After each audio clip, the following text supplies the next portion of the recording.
नमस्कार दोस्तों, सुभाष की बात में आपका स्वागत है। एक गजल का शेर है कि वो बेदर्दी से सर काटें और मैं कहूँ हुजूर आहिस्ता जनाब आहिस्ता आहिस्ता। दरअसल इस समय उत्तर प्रदेश के बहाने एक बहस चली है कि हलाल या हराम। जो लोग नॉनवेज खाते हैं और ख़ास करके मुर्गा खाते हैं वो जानते हैं कि जो उनके मुस्लिम दोस्त हैं, अगर वो कहीं किसी दुकान में जाते हैं तो ये ज़रूर पूछते हैं कि झटके का है कि हलाल का है। अगर हलाल का है यानी कि एक धार्मिक प्रक्रिया से वो मुर्गा काटा गया है और वो हलाल किया गया है। अब उसमें कोई भी मौलवी साहब या कोई भी जो धर्म के जानकार हैं वो मुर्गे की गर्दन पे एक कट लगाते हैं और मुर्गे का खून निकलता है और खून निकल कर जो है वो पूरा खून बाहर निकल जाता है, वो तड़प तड़प के मरता है। तो जो भी जानवर है उसके लिए हलाल या झटका शब्द इस्तेमाल होता है। अब जो प्रोडक्ट यहाँ बिकते हैं बहुत सारे, उसमें भी ये सर्टिफिकेट होता है कि वो हलाल प्रोडक्ट है। तो उत्तर प्रदेश की योगी आदित्यनाथ की सरकार ने हलाल सर्टिफिकेट प्रोडक्ट को जो है उत्तर प्रदेश में बैन कर दिया है। 18 नवंबर के आदेश में के बाद अधिकारी जो हैं, जो कि अधिकारी सरकार के आदेश पर काम करते हैं और सरकार की मंशा यदि पता चल जाए और उसमें भी किसी एक वर्ग विशेष के लिए ये आदेश हो तो फिर उत्तर प्रदेश तो इस मामले में एकदम उत्तम प्रदेश है। तो अधिकारी और ने जाके दुकानों में और शॉपिंग मॉल में जाकर हलाल उत्पादों की जांच करना शुरू कर दिया और ताबड़तोड़ कार्रवाई जो है वो कर दी। अब जब हम कहते हैं कि इंस्पेक्टर राज खत्म करना चाहते हैं हम देश से और कम से कम उद्योग धंधों में सरकारी मशीनरी का हस्तक्षेप कम हो, पर जब इस तरह के आदेश निकलते हैं तो अधिकारियों की, इंस्पेक्टरों की बन आती है। अब अधिकारी जो है हलाल उत्पाद की बिक्री पर जब से ये रोक लगी है तो वो कह रहे हैं कि इसकी बिक्री पे भी रोक लगाइए। वो सर्टिफिकेट पे रोक की बात हो रही है, अब कह रहे हैं इसकी बिक्री पे भी रोक लगाइए। इसी क्रम में जो है FSDA की टीम जो है उसने उत्तर प्रदेश के अलग अलग शहरों में शॉपिंग मॉल में, दुकानों में छापेमारी की। जैसे कोई अपराध का काम कर रहे हैं, वो खाद्य सामग्री नहीं बेच रहे हैं, मान लो जहर बेच रहे हैं, तो वो वी मार्ट में भी गए, वो लोग मेगा मार्ट, जो विशाल मेगा मार्ट है, अलग अलग जितने भी जहाँ पर भी कि इस तरह के प्रोडक्ट बिकते हैं, शॉपिंग मॉल है, दुकानें हैं, उनकी ताबड़तोड़ चेकिंग हो रही है। खाद्य विभाग की जो टीम है कोल्ड ड्रिंक, ड्राई फ्रूट से तमाम प्रोडक्ट वो चेक कर रही है। ऐसा लग रहा है कि पता नहीं वो सेहत के लिए अचानक हानिकारक हो गए या सरकार के लिए वो खतरनाक हो गए, कोई बम हो गए। तो योगी आदित्यनाथ सरकार के हलाल सर्टिफिकेट वाले प्रोडक्ट को पूरी तरह से बंद करने के आदेश के बाद पूरे उत्तर प्रदेश में और देश में ये बहस चल रही है कि क्या खाने की किसी भी सामान को यूं ही बैन कर देना उचित है। अब जायज़ और नाजायज़ के फैसला तो अदालत और सरकार का काम है, पर वो हम सोचते हैं कि ये अहले सियासत जाने। पर बात यह है कि जो प्रोडक्ट में इस तरह की सर्टिफिकेशन है, क्या वो प्रोडक्ट बिकेंगे कि नहीं बिकेंगे। आखिर ये समझना है कि हलाल सर्टिफिकेट वाले प्रोडक्ट जो है वो क्या है और इनको सर्टिफिकेट कौन देता है। तो इसमें ये बात समझने की है कि सरकार ऐसे प्रोडक्ट को पूरे यूपी में क्यों बैन कर रही है। हलाल अरबी भाषा का शब्द है, इसका हिंदी में मतलब होता है स्वीकार्य। कुरान शरीफ में 2 अरबी शब्दों का जिक्र है, हलाल और हराम। हलाल यानी कि इस्लाम धर्म के हिसाब से जो स्वीकार्य हो, जिसकी इजाज़त हो। दूसरा शब्द है हराम, यानी जो अस्वीकार हो, जिसकी इजाज़त नहीं हो। अब धार्मिक लिहाज से तो बहुत सारी चीज़ें हलाल और हराम हो सकती है, लेकिन आम बोलचाल की भाषा में भी व्यवहारिक तौर पर भी हलाल शब्द जो है खाने के साथ जोड़ दिया गया है। यानी हलाल की परिभाषा इस्लाम के मुताबिक क्या खाना चाहिए और क्या नहीं खाना चाहिए तक सीमित कर दी गई है। इस्लाम के मुताबिक 2 चीज़ें हर हाल में हराम है, वो है सूअर का मांस और शराब। अब आप देखिए कि शराब की बिक्री छत्तीसगढ़ में भी बहुत हो रही है, गोवा में भी हो रही है, यूपी में भी हो रही है। बीजेपी राज्यों में, गुजरात में यदि शराबबंदी है, बिहार में शराबबंदी है, उसके बाद भी लोग कहाँ कहाँ से जुगाड़ करके शराब पी लेते हैं और पी के कई लोग मर भी रहे हैं। बहरहाल शराब को कहा गया है कि ये हराम है, पर मज़ा लेना है पीने का तो कम कम और धीरे धीरे पी। और महफिलों में आज ही हमने एक खबर पढ़ी कि गुरुद्वारे में, पाकिस्तान के किसी गुरुद्वारे में शराब पार्टी हो रही थी, जिसको लेकर सिख धर्म के लोगों ने काफ़ी हल्ला मचाया है। तो ये सूअर का मांस तो जो है वो, और ये दो चीज़ों को लेके ये बात कही गई। हलाल और उसकी प्रक्रिया जो है, इस्लामिक नियमों में जो भी मांस हलाल है उसके बारे में साफ साफ बताना पड़ता है कि वो मांस किस जानवर का है, उसे कैसे मारा गया, और फिर उसके मीट को आखिर प्रोसेस कैसे किया गया। हालांकि अगर हम भारत के परिप्रेक्ष्य में देखें तो हलाल शब्द को जानवरों के मारने के तरीके के तौर पर देखे जाने लगा है। हलाल एक तरीका है जिससे जानवरों का कत्ल होता है। इसमें उस जानवर की गर्दन की एक नस पर एक कट लगाया जाता है ताकि उसका पूरा खून बाहर निकल जाए। हलाल मीट के लिए जानवर का जिंदा होना अनिवार्य शब्द है। जानवर के कत्ल के दौरान शहादा पढ़ा जाता है, जो अरबी का एक शब्द है जिसका मतलब होता है अल्लाह में यकीन रखना। इसे जानवरों के कत्ल के दौरान पढ़ा जाता है। तो अब बिस्मिल्लाह अल्लाहु अकबर, अब ये बात करते हैं दूसरे धर्मों में क्या इस तरह का है। तो हलाल हिंदुओं या फिर सिखों में जानवर के कत्ल करने के तरीके बिल्कुल अलग हैं। हिंदू या सिख जानवरों का कत्ल करने के लिए झटका टर्म का इस्तेमाल करता है, जिससे एक ही वार में काम तमाम हो जाए, ताकि जानवर को बहुत तड़पना ना पड़े और उसको ज़्यादा दर्द ना हो। मुर्गा अपनी जान से जाता है और खाने वाले को कई बार मज़ा नहीं आता है। तो अब वो हलाल का हो चाहे झटके का हो, अगर वो बेस्वादी बना है तो उसको कोई नहीं खाएगा। पर चूंकि धार्मिक संस्कार इतने गहरे हैं कि दुकानों में, ढाबों में बहुत जगह लिखा होता है कि यहाँ हलाल का जो है मांसाहार मिलता है। अब दरअसल ये हलाल झटका के बीच दरअसल ये लड़ाई क्या है। इस्लाम कहता है कि जानवर का मीट तो खाया जा सकता है, लेकिन उसमें खून नहीं होना चाहिए। लिहाजा खून जो जानवर की गर्दन पर एक ऐसा कट लगाया जाता है ताकि उसका पूरा जो खून है वो बह जाए। एक शेर मुझे याद आता है कि रगों में दौड़ने फिरने के हम नहीं कायल, जो आग से टपका ही नहीं तो लहू क्या है। गालिब साहब का ये मशहूर शब्द है। मगर यहाँ जानवर जो है वो तड़प तड़प के दम तोड़ता है और झटके में, वो एक ही झटके में गर्दन उससे अलग हो जाती है। तो जो इस्लाम के अनुयायी हैं, जो मांस बेचते हैं या जो कहते हैं कि उसका मीट हलाल है, जबकि जो हिंदू या सिख समुदाय के लोग इस काम में शामिल हैं, वो कहते हैं कि मीट झटका है। अब जिसकी दुकान ज़्यादा चलाना हो तो वो हलाल भी कर देगा, क्या फ़र्क पड़ता है, मांस तो बिकना है, मुर्गा तो अपनी जान से चला गया।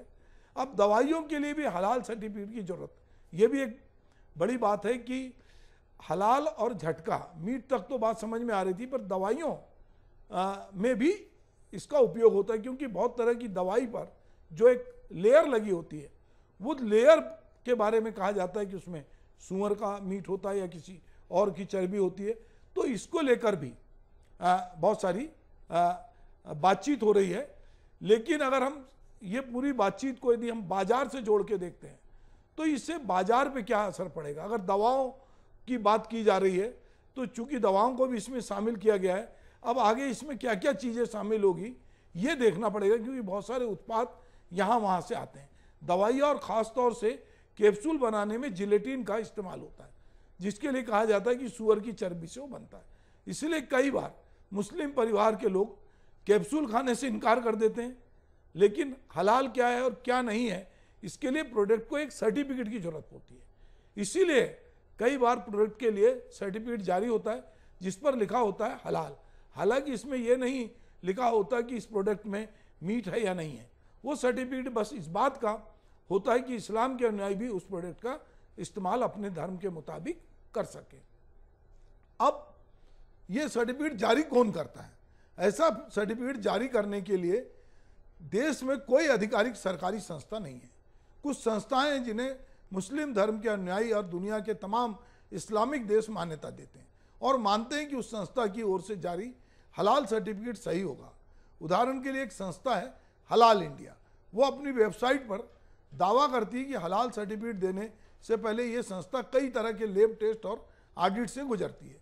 यही वजह है कि कतर के स्वास्थ्य मंत्रालय से लेकर यूएई और मलेशिया तक के देश जो है इस सर्टिफिकेट को मान्यता देते हैं।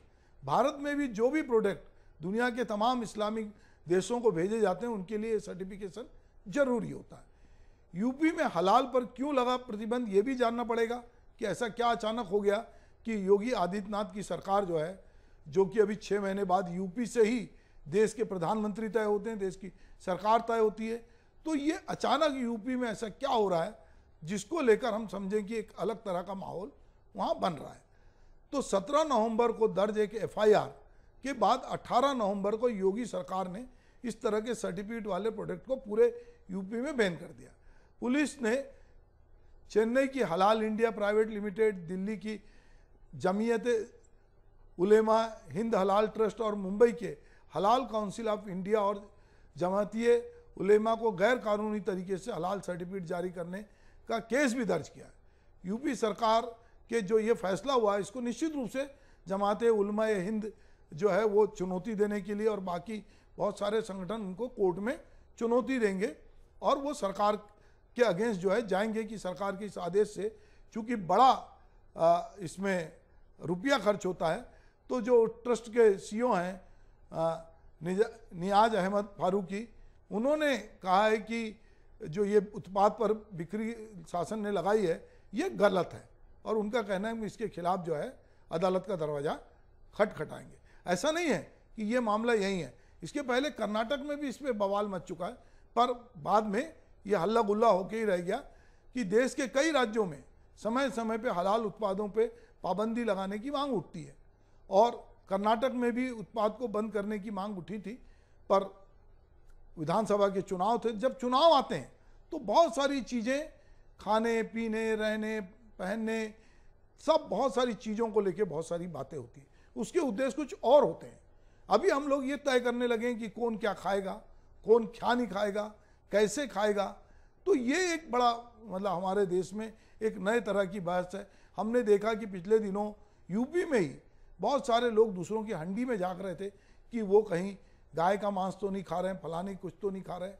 बहुत सारे लोग अगर शाकाहारी हैं तो उनका पर्यावरण वैसा है, अगर वो मछली खाते हैं तो उनका पर्यावरण वैसा है, अगर वो जानवरों का शिकार करके खाते हैं तो उनका पर्यावरण वैसा है, वहाँ पर उनको जो चीज़ें उपलब्ध है वो खाते हैं। पर बहुत सारे लोगों के खान पान पे, तौर तरीके पर, उनकी टोपी पहनने पे, किसी के कटार रखने पर, किसी के पगड़ी पहनने पर बहुत सारे सवाल करते हैं। हम विविधताओं के देश हैं, हमने ऐसा संविधान स्वीकार किया है जिसमें हम सबको अपने अपने धार्मिक तौर तरीके से जीने की अनुमति देते हैं। पर अब चूंकि यूपी में ये बहस हुई है तो हो सकता है कि यूपी से जो बात चालू हुई है तो बात निकलेगी तो दूर तलक जाएगी, तो ये बात भी दूर तलक जाएगी। जैसा हमने देखा कि हमारे हर 2-3 महीने में कोई बड़ा मुद्दा उछाला जाता है जो पूरे देशव्यापी होता है, जिससे ये चिंता किसी को नहीं है कि भूख है तो सब्र कर, रोटी नहीं तो क्या। आजकल दिल्ली में है जहरे बहस ये मुद्दा, पर इसकी कोई बात नहीं करता है। पर यह बात अब होगी हलाल की। तो 1974 से इसकी प्रमाणिकता जो है वो प्रारंभ हुई और 1993 में सिर्फ स्लाटर मांस उत्पाद पर ये लागू था, लेकिन बाद में अन्य खाद्य उत्पादों, दवाओं, सौंदर्य प्रसाधन समेत कई चीज़ों में हलाल सर्टिफिकेट का उपयोग किया जाने लगा। तो ये समझने की बात है दोस्तों कि आने वाले समय में जानवर अपनी जान से भी जा रहे हैं, पर जो खाने वाले हैं वो तरह तरह की टिप्पणी कर रहे हैं। जो सर्टिफिकेशन लगा है उससे कितना हमारे देश का व्यवसाय प्रभावित होगा, कितनी चीज़ों पे प्रतिबंध लगेगा, और जो सरकारी इंस्पेक्टरी राज है वो कैसे वापस आएगा, दुकानदारों को धमकाया जाएगा और बहुत सारी चीज़ें होगी आने वाले समय में। ये भी एक बहस का मुद्दा होगा। तो ये एक विषय हुआ। अब चलिए थोड़ी बात इससे अलग हटके करते हैं। बात है कि मध्य प्रदेश में अभी चुनाव हुए, छत्तीसगढ़ और मध्य प्रदेश में। छत्तीसगढ़ में 2 टर्म में चुनाव हुए, पहले 20 सीटों के लिए हुआ, उसके बाद 70 सीटों के लिए, और 17 तारीख को मध्य प्रदेश की 230 सीटों के लिए चुनाव हुआ।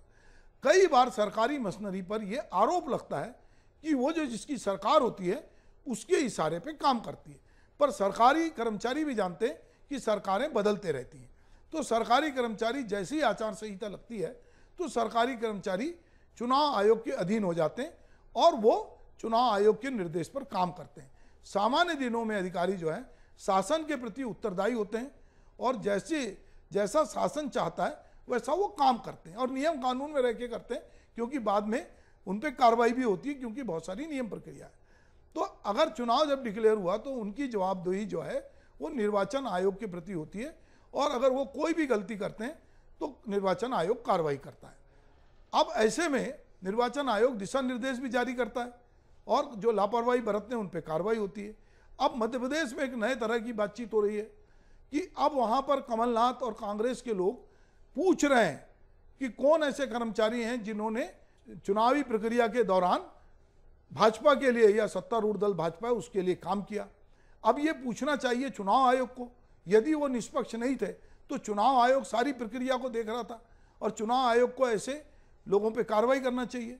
पर ये अधिकारी कर्मचारी को एक प्रकार से वो टारगेट बना रहे, जबकि सारे अधिकारी कर्मचारी जब चुनाव डिक्लेयर हो जाता है तो वो चुनाव आयोग के प्रतिनियुक्ति पे होते हैं और सारी कार्रवाई चुनाव आयोग की अनुशंसा से होती है। अब मगर मध्य प्रदेश में एक नया ट्रेंड है कि ये पता लगाया जा रहा है। अब ये पता लगा कर कमलनाथ और उनके साथी क्या ये लिस्ट चुनाव आयोग को देने वाले हैं, या उनको लग रहा है कि अगर मध्य प्रदेश में हमारी सरकार आएगी तो हम ऐसे कर्मचारियों को चिन्हित करेंगे जो कि भाजपा के इशारे पर काम कर रहे थे और उनके खिलाफ कार्रवाई करेंगे। तो ये बहुत ही एक अजीब तरह की बातचीत है और अधिकारियों में इसको लेकर कर्मचारियों में एक पैनिक क्रिएट हो रहा है कि अधिकारी कर्मचारी जो हैं वो सरकार के नियम प्रक्रिया से काम करते हैं। जो लोग कुछ लोग होते हैं उत्साही जो नियम प्रक्रिया से परे जाके भी काम करते हैं, पर यहाँ पर यदि उनकी सूची तैयार की जा रही है तो आने वाले समय में अगर उन पे किसी भी प्रकार का कोई अनैतिक कार्य करने का दबाव यदि कोई बनाया हो तो हायरार्की में वो कंप्लेंट भी कर सकते हैं। सत्तारूढ़ जो दल होता है उसकी जिसकी पार्टी होती है, जिसकी सरकार होती है, मंत्री सेक्रेटरी उसमें अंडर सेक्रेटरी सब लोग होते हैं और वो एक दिशा निर्देश में काम करते हैं, इसके लिए सर्कुलर जारी होते हैं। पर ये जो इस तरह की जानकारी जो कमलनाथ जी और के पत्र के द्वारा इकट्ठी की जा रही है, इससे निश्चित रूप से मध्य प्रदेश में ये एक तरह का पैनिक हो सकता है। छत्तीसगढ़ में भी चूंकि यहाँ कांग्रेस की सरकार है तो ये उसी तरह भाजपा के लोग भी पूछें, और भाजपा के लोगों ने अभी चुनाव के दौरान बहुत सारे अधिकारी कर्मचारी की शिकायत भी की है चुनाव आयोग को कि वो लोग सरकार के इशारे पे काम कर रहे हैं। तो ऐसा कई बार होता है। सरकार और पार्टी के बीच एक झीनी रेखा होती है और जो समझदार कर्मचारी अधिकारी होते हैं वो जानते हैं कि पार्टी कहाँ होती है, सरकार कहाँ होती है, और वो अपने नियम प्रक्रिया से काम करते हैं। पर ये जो सूची मांगी गई है आने वाले दिनों में ये एक ट्रेंड सा हो जाएगा और निश्चित रूप से अगर कांग्रेस की सरकार मध्य प्रदेश में आती है तो वो अपने जो प्रत्याशियों के क्षेत्र में निर्वाचक नामावली का उल्लंघन करके भाजपा को लाभ पहुंचाने का जिनने प्रयास किया ऐसे लोगों की वो सूची तैयार कर रही है। तो अब इनके मंसूबे क्या हैं ये आने वाला समय बताएगा कि ये इस सूची को लेकर चुनाव आयोग के पास जाएंगे या सरकार बनने पर ऐसे लोगों को प्रताड़ित करेंगे। नमस्कार।